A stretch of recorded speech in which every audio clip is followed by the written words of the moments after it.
అమరావతికి అమరావతే కాదు ఆంధ్రప్రదేశ్‌కి విపరీతమైనటువంటి ఆహ్, ఏది డెవలప్‌మెంటల్ యాక్టివిటీ ఫండింగ్ ఇస్తోంది కేంద్ర ప్రభుత్వం. అందులో ఇప్పుడు తాజాగా చూస్తే మరొక గిఫ్ట్ కోల్‌కతా, చెన్నై హైవేకి సమాంతరంగా రోడ్డొస్తుంది. అందులో మనకి ఇంకొక హైవే వస్తుంది. ఇప్పటికే బెంగుళూరు హైవే ఒకటొస్తోంది. ప్లస్ గ్రీన్‌ఫీల్డ్ హైవే తమిళనాడు నుంచి అదే హైదరాబాద్ నుంచి ఒకటొస్తుంది. ప్లస్ ఇప్పుడు కోల్‌కతా హైవే ఇంకోటొస్తుంది. అమరావతిని చాలా వరకు కనెక్ట్ అవుతున్నాయి. రాష్ట్రానికి మరో హై స్పీడ్ కారిడార్‌కి సంబంధించిన ఓకే అయ్యింది. జాతీయ రహదారి 16 మన రాష్ట్రం మీదుగా వెళ్తున్న నేపథ్యంలో సమాంతరంగా కొత్త హైవే నిర్మాణం జరగబోతుంది. పశ్చిమ బెంగాల్‌లోని ఖరగ్‌పూర్ నుంచి ఏపీ మీదుగా Chennai high speed greenfield corridor నిర్మించాలని కేంద్రం నిర్ణయించింది. దీని అలైన్‌మెంట్ మీద కేంద్ర రవాణా జాతీయ రహదారుల మంత్రిత్వ శాఖ కసరత్తు ఆరంభించింది.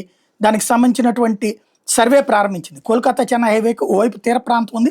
అందులో కత్తిపూడి, కాకినాడ నుంచి ఒంగోలు వరకు హైవే 216 ఉంటుంది. దీంతో కోల్‌కతా, చెన్నై హైవేకి మరొక వైపును కూడా దీనికి సంబంధించినటువంటి ఏర్పాట్లు చేసుకొస్తున్నారు. ఇది విశాఖపట్నం నగరానికి కొంత దగ్గరగా వెళ్తుంది. విజయవాడ సమీపంలో అమరావతి ఔటర్ రింగ్ రోడ్లో కలుస్తుంది.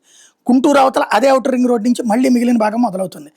దీన్ని చెన్నై వరకు నిర్మించకుండా ప్రకాశం, నెల్లూరు జిల్లాలకు మధ్య ప్రస్తుత కోల్‌కతా, చెన్నై హైవేలో కలపాలని భావిస్తున్నారు. అయితే చెన్నై వరకు ఈ కారిడార్ని నిర్మిస్తేనే పూర్తి స్థాయిలో ప్రయోజనం ఉంటుంది అన్నట్టు ఓ లెక్క. గ్రీన్‌ఫీల్డ్‌తో యాక్సెస్ కంట్రోల్ హైవే నిర్మించాలన్నట్టు ప్రణాళిక సిద్ధం చేస్తున్నారు.